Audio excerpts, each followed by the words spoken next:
اب اگر آپ اس کو برے ناموں سے یاد کر کے بلاتے ہیں، اس کا نام فلاں نام رکھ دیا. آج کل تو ماشاءاللہ یہ جو ہے ایک ہنر بن چکا ہے، ایک بڑا فن بن گیا ہے کہ کسی کا نام بگاڑ کے کچھ سے کچھ کر دیا اور اس کی توہین کی گئی علی الاعلان. اور آج کل تو سوشل میڈیا ہمارا جو ہے وہ اس سے بھرا ہوا ہے. حکومت کو دیکھو، اپوزیشن کو دیکھو، روز دونوں کی جو مکالمے ہوتے ہیں وہ سارے تنابز بالالقاب سے بھرے ہوئے ہیں. ایسے نام دوسروں کے لیے جاتے ہیں کہ جو ان کے لیے توہین کا باعث ہوتا ہے. ارے بھائی، تنقید کی تمہیں اجازت ہے. کسی کا اگر کوئی کام غلط ہے، اس کام کو غلط کہنے کی اجازت ہے. حکومت سے غلط کام ہو رہا ہے، حکومت پر تنقید کی اجازت ہے. اپوزیشن سے غلط کام ہو رہا ہے تو اپوزیشن کے اوپر تنقید کرنے کی اجازت ہے شرعاً، بلکہ بعض حالات میں بازی ہو جاتی ہے. لیکن برے ناموں سے یاد کرنا، دوسروں کو گالیاں دینا، اپنی زبان، گندی زبان استعمال کرنا، اس کی کوئی اجازت نہیں. قرآن کہتا ہے لا تلمزوا انفسکم ولا تنابزوا بالالقاب. حدیث روایت میں آتا ہے کہ نبی کریم سرور دو عالم صلی اللہ علیہ وسلم جب مدینہ منورہ ہجرت کر کے تشریف لائے تو زمانے جاہلیت میں یہ عام رواج تھا کہ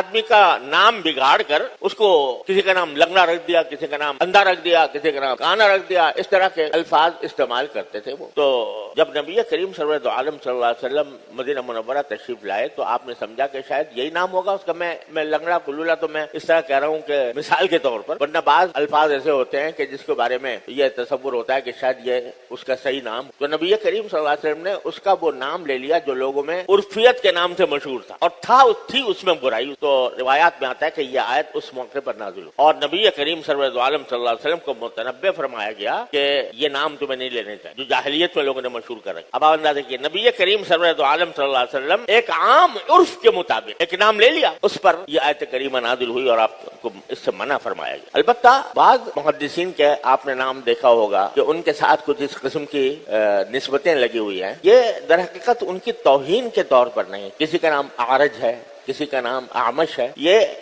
بطور توہین نہیں ہوتی تھی بلکہ بطور شناخت ہوتی، بطور شناخت. اب بات اگر کسی آدمی کی شناخت ہی اس لقب کے ساتھ ہو گئی ہے، ساری دنیا جانتی ہے، اور وہ اس میں اپنی کوئی توہین بھی محسوس نہیں کرتا، تو بے شک اس کی اجازت ہے. اس لیے حضرات محدثین میں بہت سے لوگوں کے نام اس قسم کے آتے ہیں. لیکن ایسا لقب جو جس میں دوسرے کی توہین ہوتی ہو، جس کو وہ اپنی اہانت سمجھتا ہو، جس سے اس کا دل دکھتا ہو، ایسے الفاظ سے اس کو یاد کرنا یہ ہے منع. ولا تنابزوا بالالقاب. اور پھر ایک عجیب جملہ فرمایا اس کے بعد قرآن کریم نے، بڑا یاد رکھنے والا، کہ بیس الاسم الفسوق بعد الایمان. ایمان کے بعد سب سے بڑا برا نام جو انسان کو لگ سکتا ہے وہ یہ کہ فسق کر رہا ہے، فاسق ہے.